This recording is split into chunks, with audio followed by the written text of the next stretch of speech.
Bram Stoker's Dracula.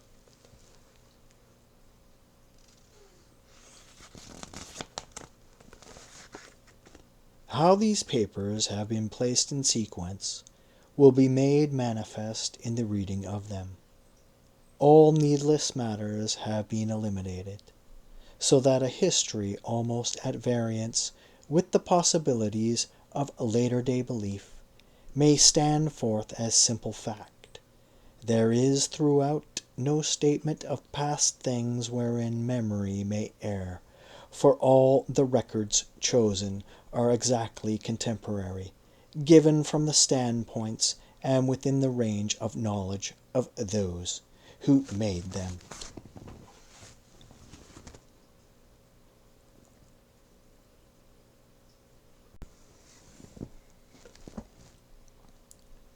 Chapter 1. Jonathan Harker's Journal, kept in shorthand. 3rd of May. Bistritz. Left Munich at 8:35 p.m. on the 1st of May. Arriving at Vienna early next morning. Should have arrived at 6:46, but train was an hour late. Budapest seems a wonderful place. From the glimpse which I got of it from the train, and the little I could walk through the streets, I feared to go very far from the station, as we had arrived late, and would start as near the correct time as possible. The impression I had was that we were leaving the west and entering the east. The most western of splendid bridges over the Danube, which is here of noble width and depth, took as among the traditions of Turkish rule. We left in pretty good time, and came after nightfall to the Klausenberg. Here I stopped for the night at the Hotel Royal. I had for dinner, or rather supper, a chicken done up some way with red pepper, which was very good, but thirsty. Memory. Get recipe for Mina. I asked the waiter, and he said it was called paprika bendel, and that, as it was a national dish, I should be able to get it anywhere along the Carpathians. I found my smattering of German very useful here. Indeed, I don't know how I should be able to get on without it. Having some time at my disposal, when in London, I had visited the British Museum, and made search among the books and maps in the library regarding Transylvania. It had struck me that some foreknowledge of the country could hardly fail to have some importance in dealing with a noble of that country. I find that the district he named is in the extreme east of the country, just on the borders of 3 states, Transylvania, Moldavia, and Bukovina, in the midst of the Carpathian Mountains, one of the wildest and least known portions of Europe.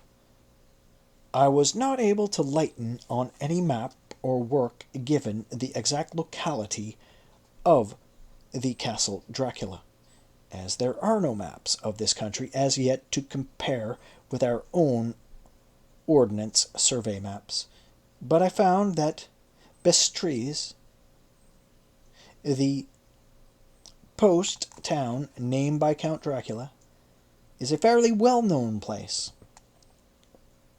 I shall enter here some of my notes, as they may refresh my memory when I talk over my travels with Mina.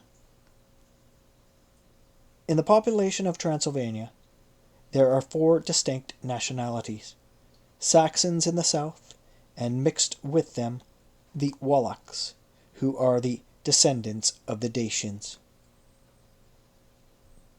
Magyars in the west, the Sedekales in the east and north. I am going among the latter, who claim to be descended from Attila and the Huns. This may be so, for when the Magyars conquered the country in the 11th century, they found the Huns settled in it. I read that every known superstition in the world is gathered into the horseshoe of the Carpathians, as if it were the center of some sort of imaginative whirlpool. If so, my stay may be very interesting. Memory. I must ask the Count all about them. I did not sleep well, though my bed was comfortable enough, for I had all sorts of queer dreams. There was a dog howling at night under my window, which may have had something to do with it, or it may have been the paprika, for I had to drink up all the water in my carafe, and was still thirsty. Towards morning, I slept, and I was awakened by the continuous knocking at my door. So I guess I must have been sleeping soundly then. I had for breakfast more paprika, and a sort of porridge of maize flour, which they said was mamaligya. The eggplant stuffed with forcemeat, a very excellent dish, which they call impletata.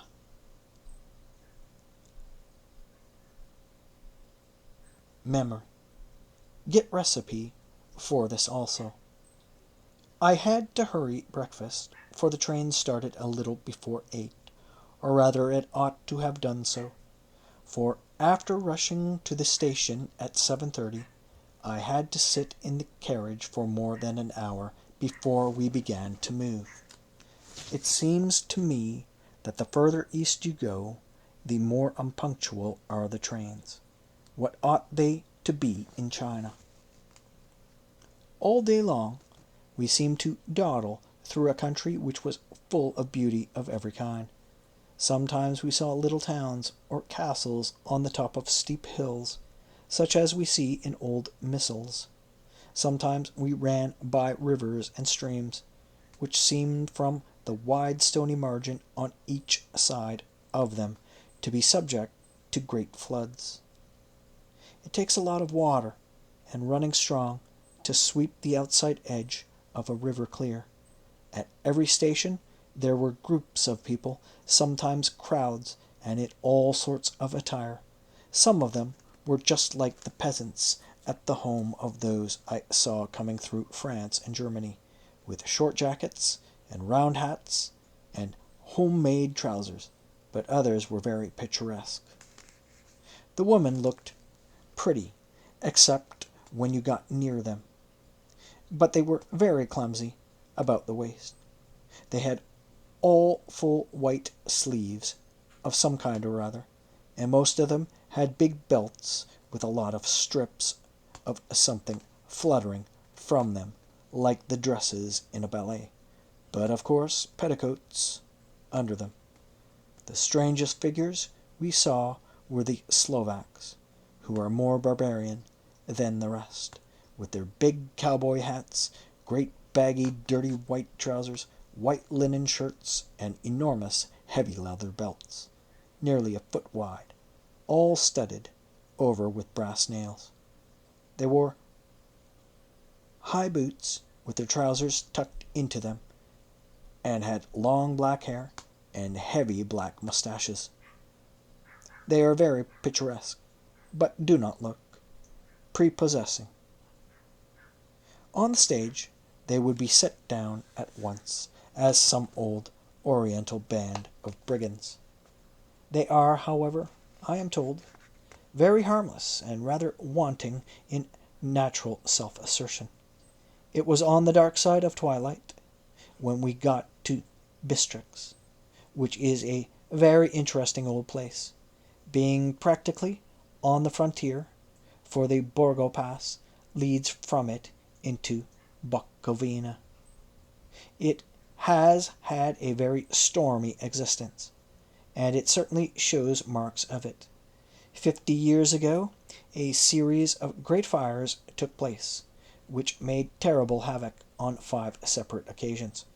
At the very beginning of the 17th century, it underwent a siege of 3 weeks and lost 13,000 people, the casualties of war proper being assisted by famine and disease.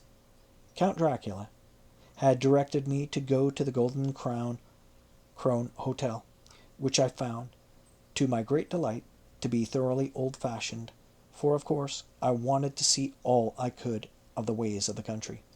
I was evidently expected, for when I got near the door I faced a cheery-looking elderly woman in the usual peasant dress, white undergarment, with a long double apron, front and back, of colored stuff fitting almost too tight for modesty.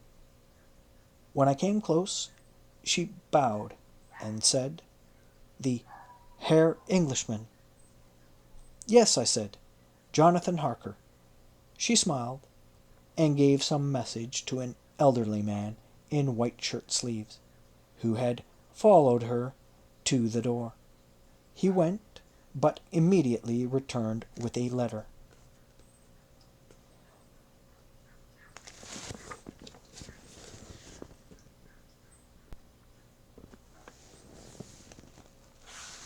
My friend, welcome to the Carpathians.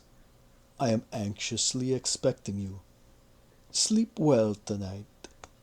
At 3 tomorrow, the diligence will start to Bukovina. A place on it is kept for you. At the Borgo Pass, my carriage will await you and will bring you to me. I trust that your journey from London has been a happy one, and that you will enjoy your stay in my beautiful land. Your friend, Dracula.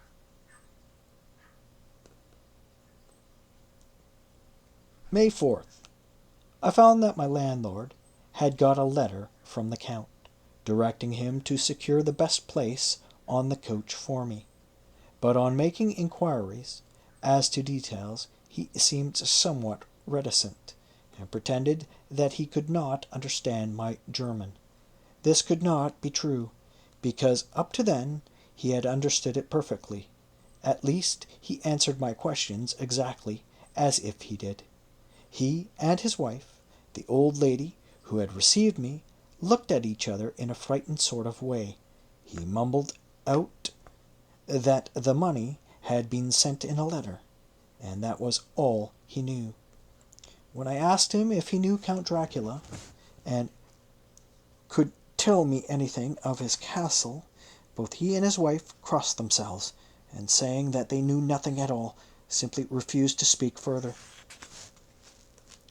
It was so near the time of starting that I had no time to ask anyone else, for it was all very mysterious and not by any means comforting.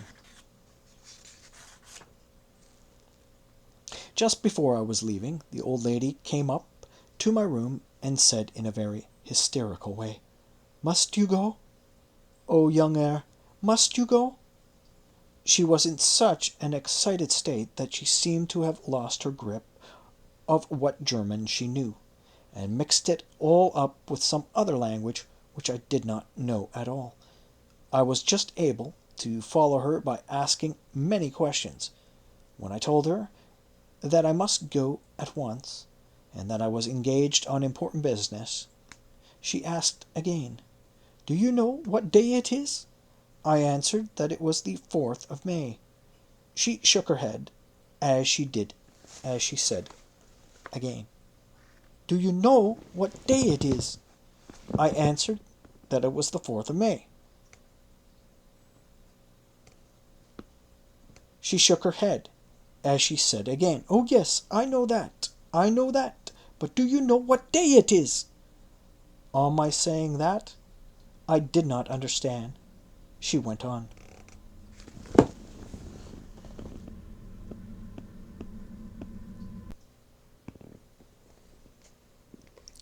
It is the eve of St. George's Day. Do you not know that tonight, when the clock strikes midnight, all the evil things in the world will have full sway? Do you know where you're going and what you are going to? She was in such evident distress that I tried to comfort her, but without effect. Finally, she went down on her knees and implored me not to go, at least to wait a day or two before starting. It was all very ridiculous, but I did not feel comfortable. However, there was business to be done, and I could allow nothing to interfere with it. I therefore tried to raise her up, and said as gravely as I could that I thanked her, but my duty was imperative, and that I must go. She then rose and dried her eyes, and taking a crucifix from her neck, offered it to me. I did not know what to do, for, as an English churchman, I have been taught to regard such things as in some measure idolatrous, and yet it seemed so ungracious to refuse the old lady, meaning so well, and in such a state of mind. She saw, I suppose, the doubt in my face, for she put the rosary around my neck and said, "For your mother's sake," and went out of the room.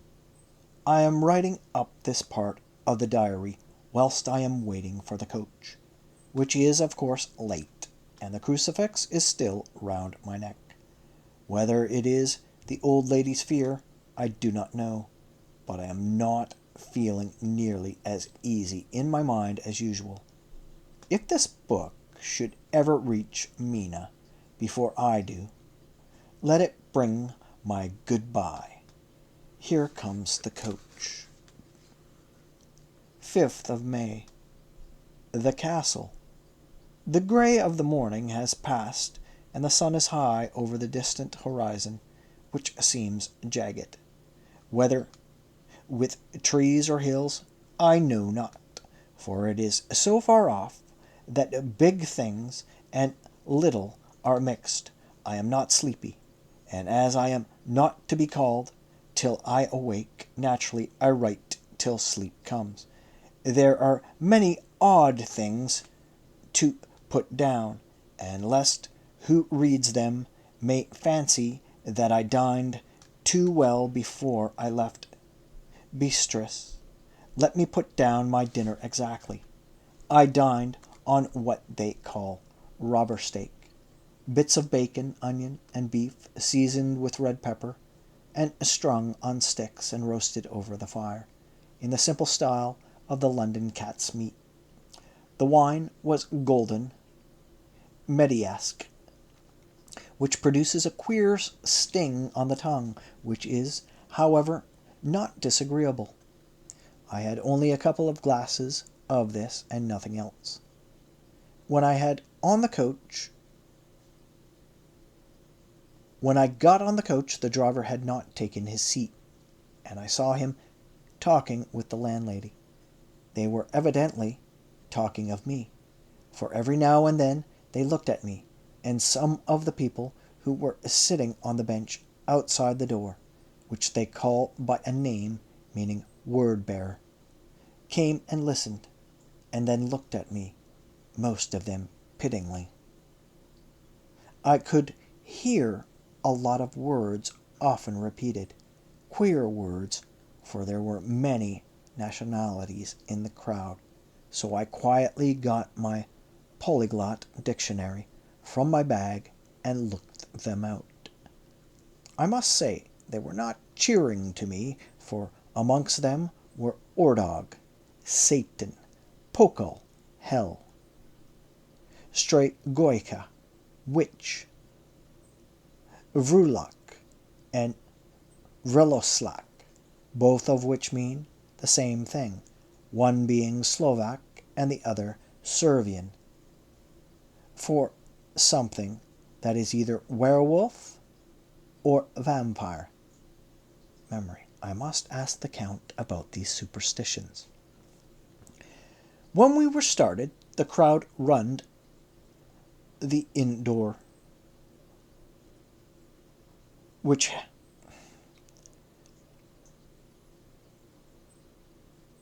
when we started, the crowd round the inn door, which had by this time swelled to a considerable size, all made the sign of the cross, and pointed two fingers towards me.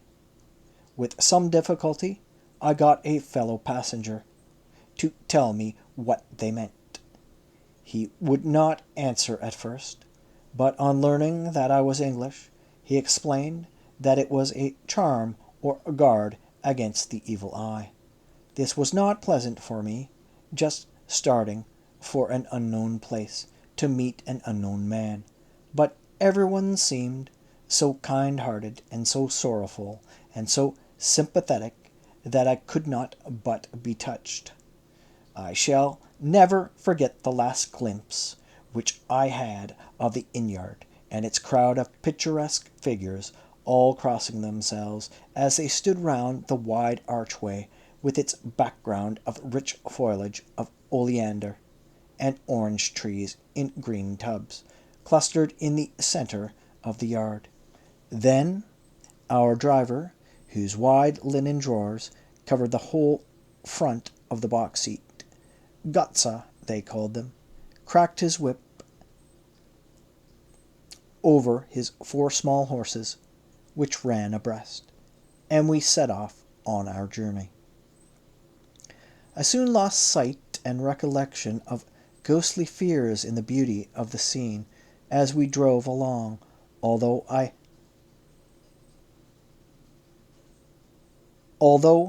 had I known the language, or rather languages, which my fellow passengers were speaking, I might not have been able to throw them off so easily. Before us lay a green, sloping land full of forest and woods, with here and there steep hills, crowned with clumps of trees or with farmhouses. The blank gable end to the road. There was everywhere a bewildering mass of fruit blossom, apple, plum, pear, cherry. As we drove by, I could see the green grass under the trees, spangled with the fallen petals. In and out amongst these green hills of what they call here the metal land ran the road, losing itself as it swept round the grassy curve, or was shut out by the straggling ends of pine woods, which here and there ran down the hillsides like tongues of flame. The road was rugged, but still we seemed to fly over it with a feverish haste. I could not understand then what the haste meant, but the driver was evidently bent on losing no time in reaching Borgo Prund. I was told that this road is in summer time excellent, but that it had not yet been put in order after the winter snows. In this respect, it is different from the general run of roads in the Carpathians, for it is an old tradition that they are not to be kept in too good order. Of old, the hospodars would not repair them, lest the Turk should think that they were preparing to bring in foreign troops, and so hasten the war, which was always really at loading point. Beyond the green, swelling hills of the Mittel land rose mighty slopes of forest up to the lofty steeps of the Carpathians themselves. Right and left of us they towered, with the afternoon sun falling full upon them and bringing out all the glorious colors of this beautiful range, deep blue and purple in the shadows of the peaks, green and brown where grass and rock mingled, and an endless perspective of jagged rock and pointed crags, till these were themselves lost in the distance, where the snowy peaks rose grandly. Here and there seemed mighty rifts in the mountains, through which, as the sun began to sink, we saw, now and again, the white gleam of falling water. One of my companions touched my arm as we swept round the base of a hill and opened up the lofty, snow-covered peak of a mountain, which seemed, as we wound on our serpentine way, to be right before us. "Look, Stern Zyak! God's seat!" And he crossed himself reverently. As we wound on our endless way, and the sun sank lower and lower behind us, the shadows of the evening began to creep around us. This was emphasized by the fact that the snowy mountain top still held the sunset, and seemed to glow out with a delicate, cool pink.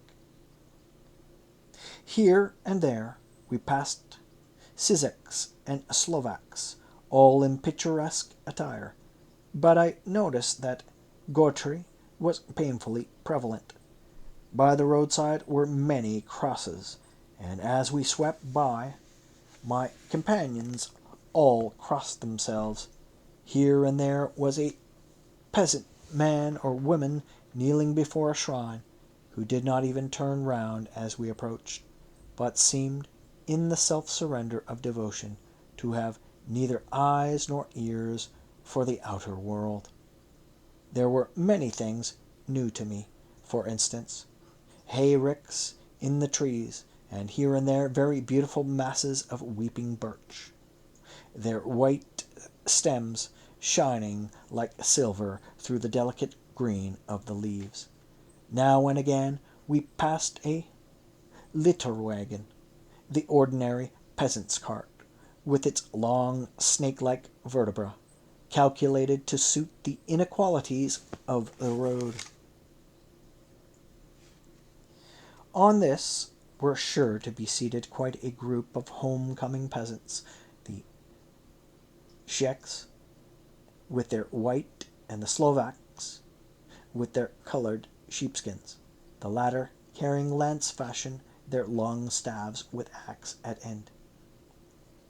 As the evening fell, it began to get very cold, and the growing twilight seemed to merge into one dark mistiness, the gloom of the trees, oak, beech, and pine, though in the valleys, which ran deep between the spurs of the hills as we ascended through the pass, the dark firs stood out here and there against the background of late-laying snow.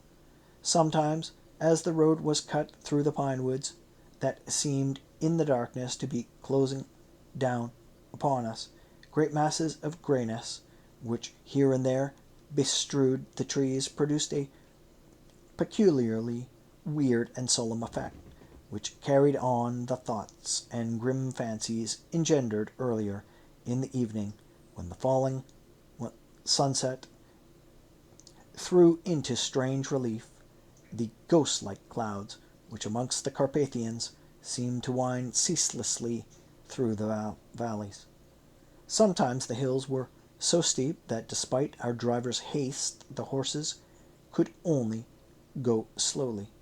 I wished to get down and walk up them as we do at home, but the driver would not hear of it. "No, no," he said, "you must not walk here. The dogs are too fierce."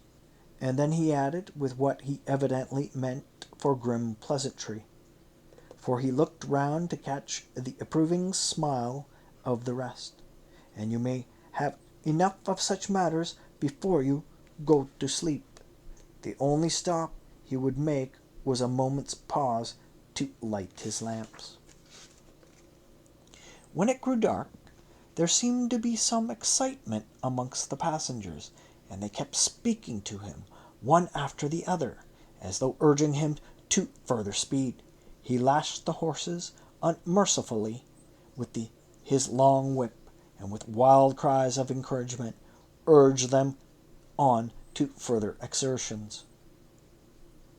Then, through the darkness, I could see a sort of patch of grey light ahead of us, as though there were a cleft in the hills. The excitement of the passengers grew greater. The crazy coach rocked on its great leather springs, and swayed like a boat tossed on a stormy sea. I had to hold on. The road grew more level, and we appeared to fly along. Then the mountains seemed to come nearer to us on each side, and to frown down upon us. We were entering the Borgo Pass. One by one several of the passengers offered me gifts, which they passed upon me with an earnestness which would take no denial. These were certainly of an odd and varied kind, but each was given in simple good faith, with a kindly word and a blessing, and that strange mixture of fear-meaning movements which I had seen outside the hotel at Bistritz, the sign of the cross, and the guard against the evil eye. Then, as we flew along, the driver leaned forward, and on each side the passengers, craning over the edge of the coach, peered eagerly into the darkness. It was evident something very exciting was either happening or expected. But though I asked each passenger, no one would give me the slightest explanation. This state of excitement kept on for some little time, and at last we saw before us the pass, opening out on the eastern side. There were dark rolling clouds overhead, and in the air the heavy oppressive sense of thunder. It seemed as though the mountain range had separated two atmospheres, and that now we had got into the thunderous one. I was now myself looking out for the conveyance which was to take me to the Count. Each moment I expected to see the glare of lamps through the blackness, but all was dark. The only light was the flickering rays of our own lamps, in which steam from our hard-driven hoses rose in a white cloud. We could now see the sandy road lying white before us, but there was on it no sign of a vehicle. The passengers drew back with a sigh of gladness, which seemed to mock my own disappointment. I was already thinking what I had best do, when the driver, looking at his watch, said to the others something which I could hardly hear. It was spoken so quietly and in so low a tone, I thought it was an hour less than the time. Then turning to me, he said in German, worse than my own, "There is no carriage here. The air is not expected after all. We will now come on Bukovina, and return tomorrow or the next day. Better the next day." Whilst he was speaking, the horses began to neigh and snort and plunge wildly, so that the driver had to hold them up.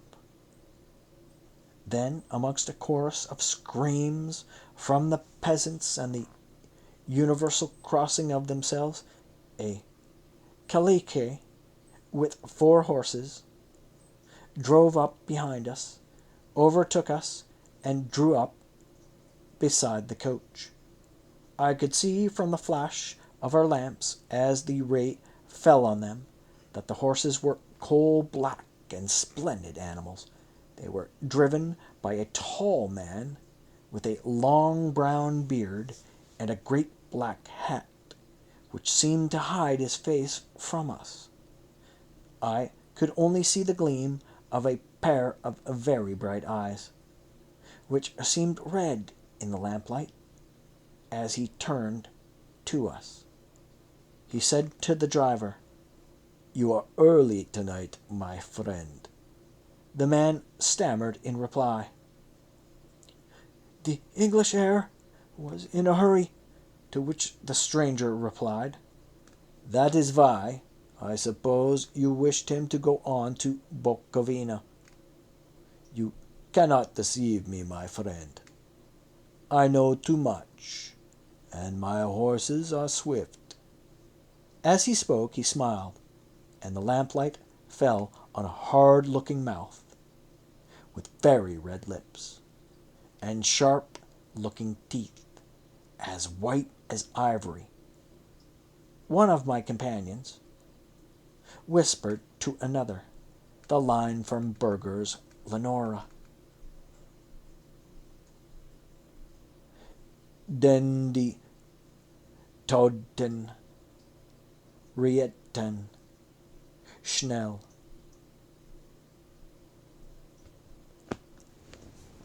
For the dead travel fast. The strange driver evidently heard the words, for he looked up with a gleaming smile. The passenger turned his face away, at the same time putting out his 2 fingers and crossing himself. "Give me the heir's luggage," said the driver, and with exceeding alacrity my bags were handed out and put in the caleche.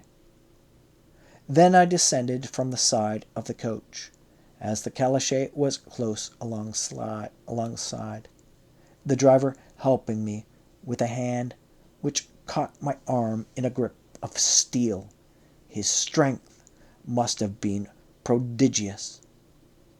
Without a word he shook his reins, the horses turned, and he swept into the darkness of the pass. As I looked back, I saw the steam from the horses of the coach by the light of the lamps, and projected against it the figures of my late companions, crossing themselves. Then the driver cracked his whip and called to his horses, and off they swept on their way to Bukovina. As they sank into the darkness, I felt a strange chill, and a lonely feeling came over me. But a cloak was thrown over my shoulders, and a rug across my knees, and the driver said in excellent German, "The night is chill, mein Herr, and my master, the Count, bade me take all care of you. There is a flask of Slivovitz, the plum brandy of the country, underneath the seat, if you should require it." I did not take any, but it was a comfort to know it was there all the same. I felt a little strangely, and not a little frightened. I think had there been any alternative, I should have taken it instead of prosecuting that unknown night journey. The carriage went at a hard pace straight along. Then we made a complete turn and went along another straight road. It seemed to me that we were simply going over and over the same ground again. And so I took note of some salient point, and found that this was so. I would have liked to have asked the driver what this all meant, but I really feared to do so, for I thought that, placed as I was, any protest would have had no effect in case there had been an intention to delay. By and by, however, as I was curious to know how time was passing, I struck a match, and by its flame looked at my watch. It was within a few minutes of midnight. This gave me a sort of shock, for I suppose the general superstition about midnight was increased by my recent experiences. I waited with a sick feeling of suspense.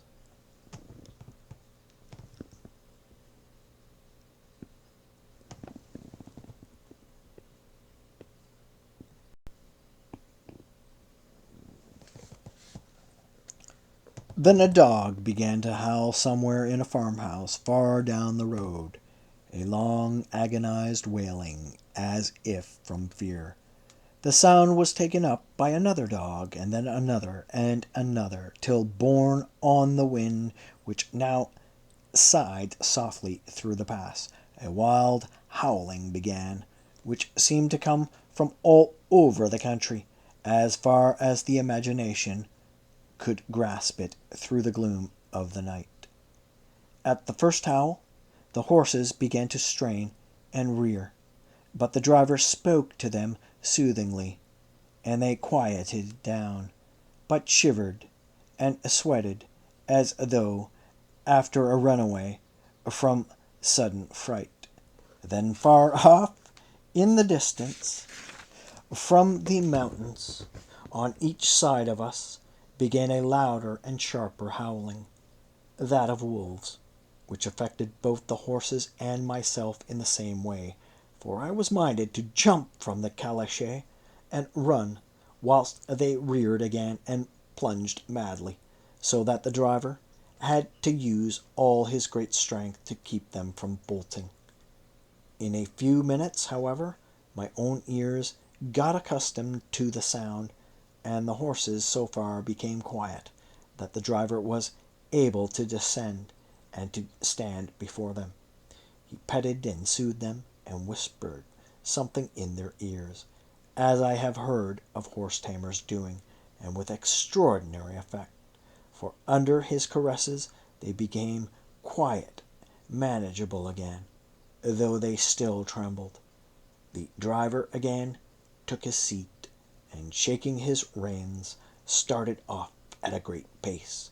This time, after going to the far side of the pass, he suddenly turned down a narrow roadway, which ran sharply to the right.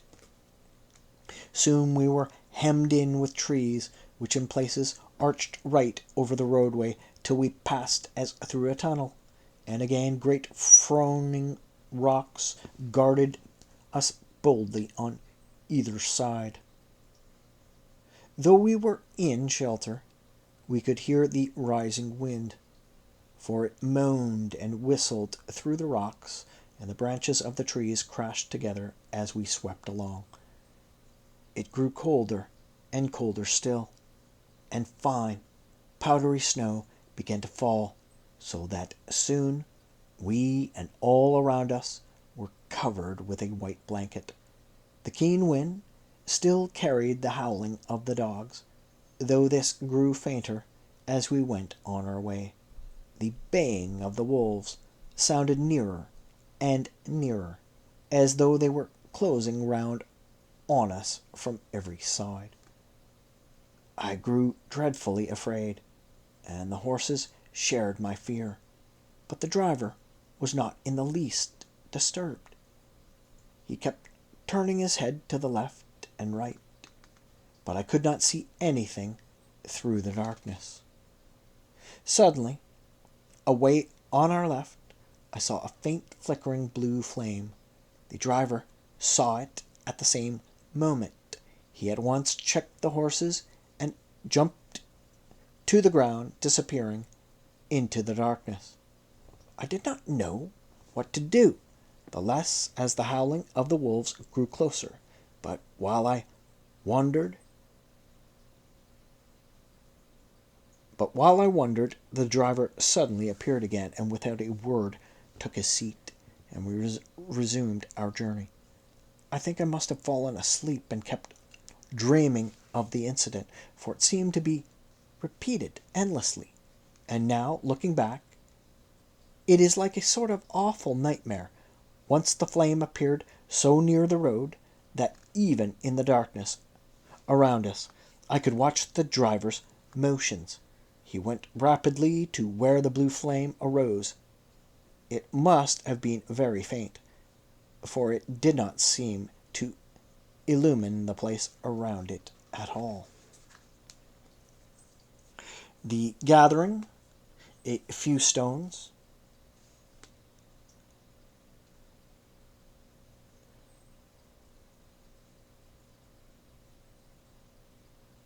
Once the flame appeared so near the road that even in the darkness around us I could watch the driver's motions. He went rapidly to where the blue flame arose. It must have been very faint, for it did not seem to illuminate the place around it at all, and gathering a few stones, formed them into some device. Once there appeared a strange optical effect. When he stood between me and the flame, he did not obstruct it, for I could see its ghostly flicker all the time. This startled me, but as the effect was only momentary, I took it that my eyes deceived me, straining through the darkness. Then, for a time, there were no blue flames, and we sped onwards through the gloom, which the howling of the wolves around us, as though they were following in a moving circle. At last there came a time when the driver went further afield than he had yet gone, and during his absence the horses began to tremble worse than ever, and to snort and to scream with fright. I could not see any cause for it, for the howling of the wolves had ceased altogether. But just then the moon, sailing through the black clouds, appeared behind the jagged crest of a beetling, pine-clad rock, and by its light I saw around us a ring of wolves with white teeth and lolling red tongues, with long sinewy limbs and shaggy hair. They were 100 times more terrible in the grim silence which held them than even when they howled. For myself, I felt a sort of paralysis of fear. It is only when a man feels himself face to face with such horrors that he can understand their true import. All at once the wolves began to howl, as though the moonlight had had some peculiar effect on them. The horses jumped about and reared and looked helplessly round with eyes that rolled in a way painful to see. But the living ring of terror encompassed them on every side, and they had perforce to remain within it. I called to the coachman to come, for it seemed to me that our only chance was to try to break out through the ring and to aid his approach. I shouted and beat the side of the caleche, hoping by the noise to scare the wolves from that side, so as to give him a chance of reaching the trap. How he came there, I know not, but I heard his voice raised in a tone of imperious command, and looking towards the sound, saw him stand in the roadway. As he swept his long arms, as though brushing aside some impalpable obstacle, the wolves fell back, and back further still. Just then a heavy cloud passed across the face of the moon, so that we were again in darkness. When I could see again, the driver was climbing into the caleche. The wolves had disappeared. This was all so strange and uncanny that a dreadful fear came upon me, and I was afraid to speak or move. The time seemed interminable as we swept on our way, now in almost complete darkness, for the rolling clouds obscured the moon. We kept on ascending, with occasional periods of quick descent, but in the main always ascending. Suddenly I became conscious of the fact that the driver was in the act of pulling up the horses in the courtyard of a vast ruined castle, from whose tall black windows came no ray of light, and whose broken battlements showed a jagged line against the moonlit sky.